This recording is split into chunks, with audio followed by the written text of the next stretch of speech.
മോളെ series shoot എന്നൊക്കെ പറഞ്ഞ് നടന്നോട്ടാ. അമ്മക്ക് ഒരിക്കലും കോലം കണ്ടില്ലേ? പറ്റുക മാസ്ക് ഒന്ന് എടുത്തിടുന്ന്. ശരി, ഞാൻ പോയിട്ട് വരാം. അതൊരു വലിയ സത്യം തന്നെയാണ്. എൻ്റെ ലൈഫിൽ ഞാൻ ഫസ്റ്റ് അവോയ്ഡ് ചെയ്യുന്ന കാര്യം സെൽഫ് കെയറാണ്. പ്രത്യേകിച്ച് സ്കിന്നിൻ്റെ കാര്യം. വല്ല തിരക്കോ ഷൂട്ടോ വന്നാൽ അത് അങ്ങോട്ട് മറക്കും. പക്ഷെ ഇങ്ങനെയൊക്കെ കെയർ ചെയ്യാൻ കിടക്കുമ്പോഴും മനസ്സിലൊരു ധൈര്യമുണ്ട്. നമ്മുടെ ഗുഡ് വൈബ്സിൻ്റെ ഡീറ്റാങ്ലോ ഫേസ് മാസ്ക് ഉണ്ടെന്നുള്ളൊരു ധൈര്യം. അപ്പോൾ ഇത് നന്നായിട്ട് ഫേസിൽ അപ്ലൈ ചെയ്ത് കൊടുത്ത് ഒരു 10-30 മിനിറ്റ് ഉണങ്ങി കഴിയുമ്പോൾ വാഷ് ചെയ്ത് കളയും.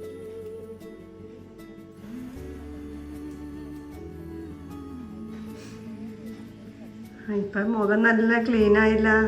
എന്തായാലും ചെയ്തത് നന്നായി. നാളെ ആന്റിയുടെ വീട്ടിൽ പോകേണ്ടതല്ലേ? നാളെ ജനുവരി 5. അപ്പം ഞാൻ ഉണ്ടാവില്ല കേട്ടോ. അതെന്താ? അന്നാണ് നമ്മുടെ ഗുഡ് വൈബ്സിൻ്റെ ഒരു പ്രൊഡക്റ്റ് വാങ്ങുമ്പോൾ മറ്റൊരു പ്രൊഡക്റ്റ് ഫ്രീ ആയിട്ട് കൊടുക്കുന്ന ദിവസം. എനിക്ക് കുറച്ച് പ്രൊഡക്ട്സ് മേടിക്കാനുണ്ട്. ഒറ്റയ്ക്ക് വെക്കോ ടാറ്റ. മറന്നുപോയി. പ്രൊഡക്റ്റ് ഡീറ്റെയിൽസ് ഞാൻ ടാഗ് ചെയ്തേക്കാതെ.